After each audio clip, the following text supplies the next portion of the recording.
गांव में तेजू नाम का एक बूढ़ा बुजुर्ग व्यक्ति अपने इकलौती बेटी पूजा के साथ रहा करता था। तेजू मिट्टी के बर्तन बनाकर अपना और अपनी बेटी का पालन पोषण करता है। तेजू जब भी मिट्टी के घड़े बनाता तो उसकी बेटी पूजा उन्हें धूप में सुखा देती और उन पर रंग भी कर देती। पूजा एक बहुत ही समझदार बेटी है। वो अपने पिता तेजू का पूरा ध्यान रखती थी, हमेशा अपने पिता को समय पर खाना खिलाती और काम में भी उनकी पूरी पूरी मदद करती। लेकिन तेजू तेजू अब बूढ़ा हो रहा है, इसीलिए उसे अपनी बेटी पूजा की चिंता सताए जा रही है। तेजू चाहता है कि उसके मरने से पहले उसकी बेटी की शादी एक अच्छे घर परिवार में हो जाए। और फिर एक दिन तेजू का दोस्त रामू तेजू से मिलने के लिए आता है और वो तेजू को देखते ही कहने लगता है, अरे तेजू, तुम्हें क्या हुआ है? तुम इतने दुबले पतले, इतने कमजोर कैसे हो गए? तुम सारा सारा दिन बहुत ही मेहनत करते हो, अब तुम्हें थोड़ा बहुत आराम भी करना चाहिए। अपने दोस्त रामू की बात सुनकर तेजू रामू से कहता है, अरे दोस्त रामू, मेरी किस्मत में आराम कहाँ पर है? मुझे तो अब और भी काम करना है, क्योंकि अपनी बेटी पूजा अब बड़ी हो रही है।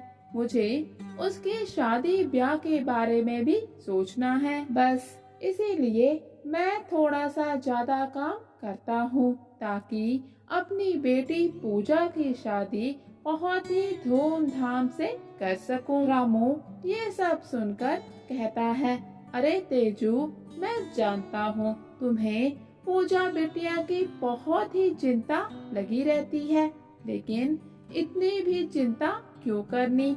हमारी पूजा बिटिया बहुत ही गुणकारी और समझदार है। समय आने पर उसके लिए कोई ना कोई अच्छा रिश्ता मिल ही जाएगा। वैसे तो मैं यहाँ पर तुम्हारे लिए एक काम लेकर आया था।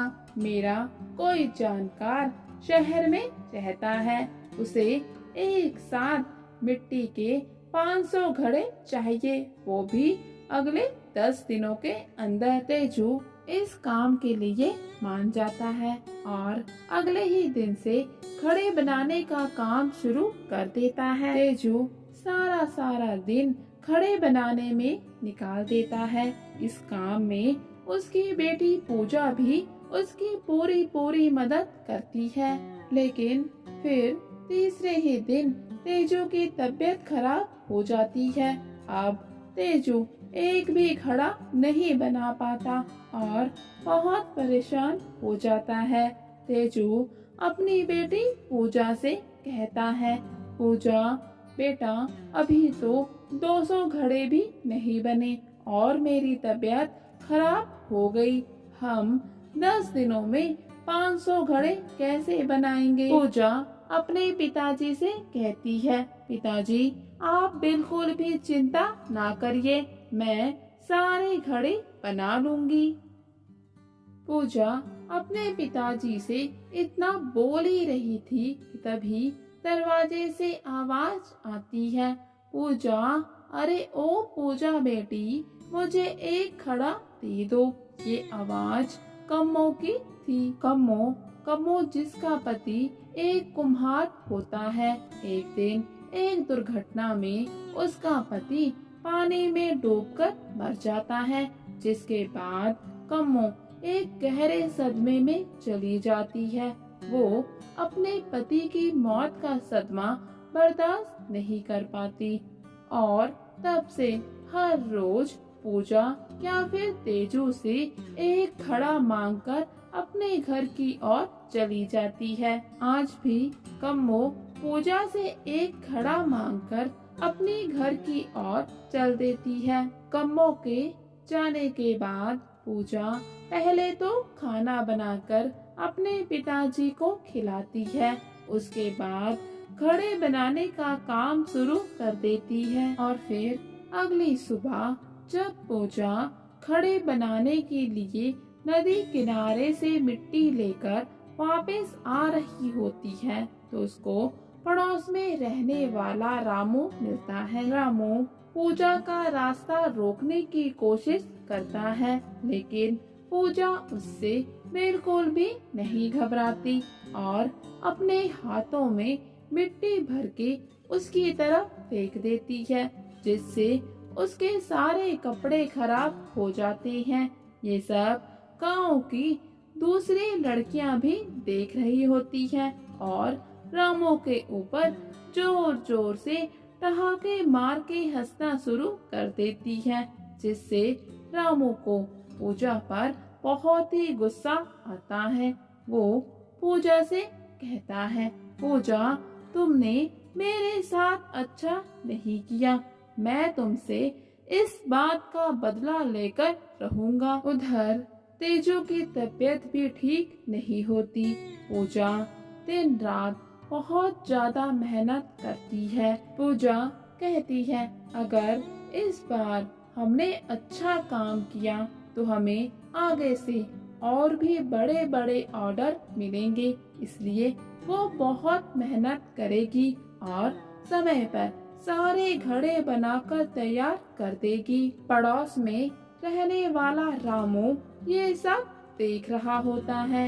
इन दिनों पूजा बहुत मेहनत कर रही है, जरूर उसको कोई बहुत बड़ा ऑर्डर मिला है। रामू इस बात का पता लगाने के लिए कम्मो के घर के बाहर दरवाजे के पास खड़ा हो जाता है और फिर दोनों बाप बेटी की बातें सुनने लग जाता है। तेजू अपनी बेटी पूजा से पूछता है, पूजा क्या आजकल वो पागल कम्मो घड़ा लेने आती है?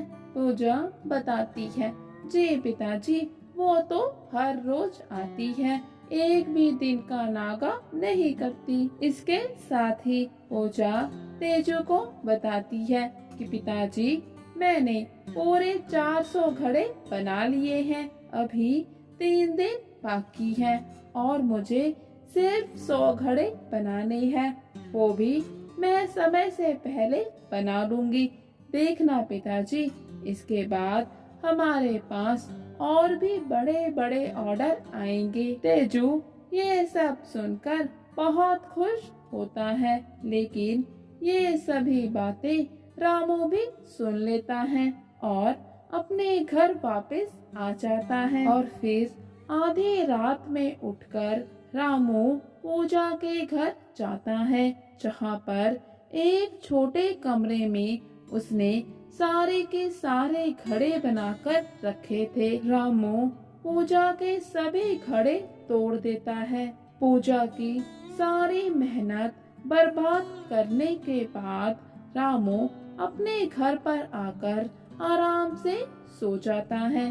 फिर अगले दिन सुबह जब पूजा उठकर उस कमरे में जाती है तो देखती है ये क्या, सभी के सभी घड़े टूटे पड़े हैं। ये सब देखकर पूजा फूट फूट कर रोना शुरू कर देती है कि अब वो इतना बड़ा ऑर्डर इतनी जल्दी कैसे पूरा करेगी। इतने में वहाँ पर कम्मो आ जाती है और पूजा को रोते हुए देखती है तो पूछती है, बेटी क्या हुआ, तुम इतना क्यों रो रही हो? पूजा सारी की सारी बात कम्मो को बताती है।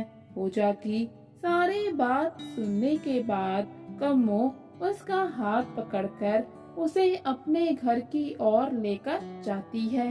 कम्मो पूजा को अपने घर के उस कमरे में लेकर जाती है, जहाँ पर उसने बहुत सारे घड़े जमा करके रखे होते हैं और कहती है, देखो पूजा, बचत करने का नतीजा, आज तुम्हारे ही घड़े तुम्हारे ही काम आ गए। ये सब घड़े तुम्हारे हाथों से ही बने हैं, तुम इन्हीं को व्यापारियों को बेच दो। पूजा वहाँ से 500 घड़े ले लेती है, फिर भी बहुत से घड़े बच जाते हैं। और फिर व्यापारी तेजू के पास आता है, सभी घड़ों की बहुत ज्यादा प्रशंसा करता है कि सभी के सभी घड़े बहुत ही अच्छे तरीके से बनाए गए हैं। तेजू व्यापारी को बताता है कि सभी घड़े उसकी बेटी पूजा ने बनाई है, क्योंकि आखिरी समय पर तेजू की तबीयत बहुत ज्यादा खराब हो गई थी। व्यापारी कहता है, मैं जानता हूँ आपकी बेटी के गुणों की चर्चा पूरे गांव में होती है और आज मैंने खुद अपनी आंखों से देख भी लिया। व्यापारी आगे कहता है, तेजू अगर तुम चाहो तो मैं तुम्हारी बेटी पूजा को अपने घर की बहू बनाना चाहता हूँ। जब भी तुम्हारी तबीयत ठीक हो जाए तो तुम मेरे बेटे से मिलने मेरे घर आ सकते हो। उसके बाद तुम्हें फैसला करना कि तुम्हारी बेटी मेरे घर की बहू बनेगी या फिर नहीं।